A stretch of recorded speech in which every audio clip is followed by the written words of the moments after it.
नवरात्रि के 9 दिनों में माँ दुर्गा के 9 अलग अलग स्वरूपों की आराधना की जाती है। माँ दुर्गा को गुड़हल का पुष्प और अलग अलग रंगों के पुष्प चढ़ाने की बहुत ही ज़्यादा महत्ता है और इससे मनोकामना की पूर्ति होती है। मदार का पुष्प भी दुर्गा माता को चढ़ाया जाता है और आज के वीडियो में मैं आपको बताने वाली हूँ कि किन अलग अलग फूलों को आप इन 9 दिनों में अर्पित कर सकते हैं। चलिए इस श्रृंखला में पहले हम फर्स्ट डे यानी पहले दिन की बात करते हैं। नवरात्रि के पहले दिन माँ शैलपुत्री की पूजा होती है। माँ शैलपुत्री को सफ़ेद कनेर के पुष्प अति प्रिय हैं। इन्हें अर्पित करने से जातक के जीवन में स्थिरता आती है, तनाव दूर होता है।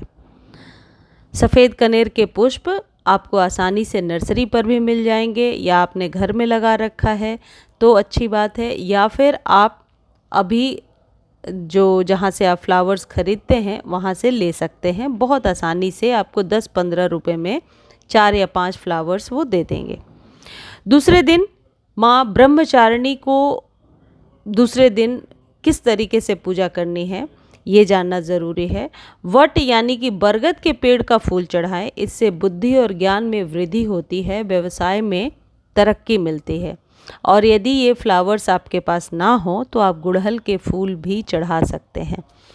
तीसरा दिन देवी चंद्रघंटा की पूजा, शंख पुष्पी के फूल अर्पित करें। शंख पुष्पी कहते हैं अपराजिता को। अपराजिता बहुत ही कॉमन फ्लावर है और हमारे घरों में भी होता है, या फिर अपराजिता आप आसानी से पड़ोस में किसी से ले सकते हैं या मांग सकते हैं या खरीद सकते हैं।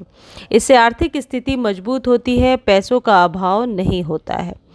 चौथा दिन माँ कुष्मांडा को पीले रंग का पुष्प जैसे पीला कमल, गेंदा अर्पित करें। इससे माँ प्रसन्न होकर भक्तों को बेहतर स्वास्थ्य का वरदान देती हैं।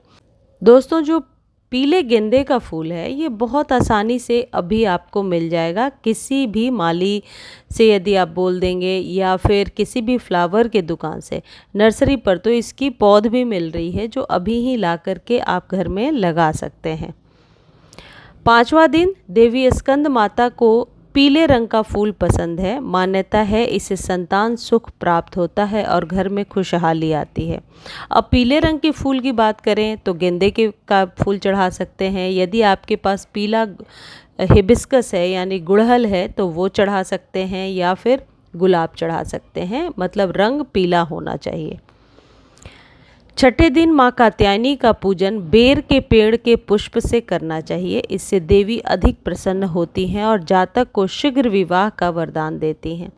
यदि आपको ना मिल पाए बेर के पेड़ के पुष्प तो आप चमेली के फूल भी चढ़ा सकते हैं। माता को पुष्प जरूर चढ़ाइए। जो पुष्प नहीं अवेलेबल है, अभी आपको नहीं मिल पा रहा, उस जगह पे कोई दूसरे पुष्प को आप रख सकते हैं, लेकिन हर दिन के पूजा में फूलों को जरूर शामिल करें। सातवां दिन माँ दुर्गा के रौद्र रूप देवी कात्यायनी को रात रानी का फूल या फिर गेंदा अर्पित करें। मान्यता है इससे शत्रुओं का सामना करने की शक्ति मिलती है। दोस्तों, ये समय हरश्रृंगार का भी है। यदि आपने हरश्रृंगार का पौधा लगा रखा है तो आप उनके फूल भी आप देवी माँ को चढ़ा सकते हैं। हरश्रृंगार के फूल अक्सर नीचे गिर जाते हैं, लेकिन उसमें कोई दोष नहीं है। नीचे गिरे हुए फूलों को भी उठा करके आप भगवान को चढ़ा सकते हैं। फूलों में दोष नहीं होता और केवल वो मुरझाए हुए या 2-3 दिन पुराने नहीं होने चाहिए। अगला दिन है 8वां दिन। महाअष्टमी वाले दिन माँ गौरी का पूजन मोगरे के फूल से करें। इससे वैवाहिक जीवन में मिठास आएगी और परिवार में एकता बढ़ेगी।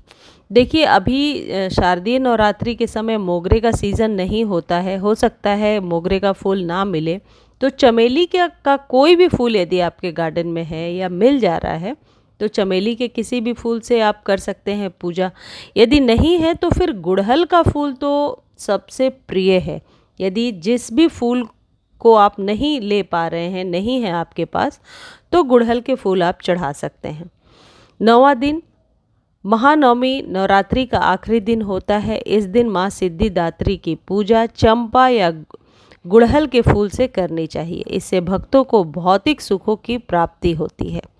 अब जैसा मैंने आपको बताया, इनमें से कोई भी एक फूल यदि नहीं है आपके पास तो उस जगह पे आप गुड़हल के फूल देवी माँ को अर्पण करें। पुष्प जो होते हैं इन्हें पूजन में ज़रूर शामिल करनी चाहिए। जो पुष्प नहीं है यदि, तो उसके लिए परेशान ना हो। आपके पास जो फूल अवेलेबल है वो भगवान को चढ़ाइए। नवरात्रि में विशेष तौर पर ध्यान रखें कि बहुत ही सात्विक सोच और सात्विक विचारधारा के साथ इन 9 दिनों के पावन पर्व को हमें जीना है। हमें, आप कह सकते हैं, महत्वपूर्ण दिनों से कुछ खास प्राप्त करने की कोशिश करनी है। अब कुछ ऐसे फूलों के नाम बता देती हूँ जो आप कभी भी देवी माँ को चढ़ा सकते हैं। यदि जो फूल मैंने बताए वो आपके पास अवेलेबल नहीं है, तो अभी जो फूल बता रही हूँ इनमें से जो भी फ्लावर्स अवेलेबल हैं आप भगवान को चढ़ा सकते हैं।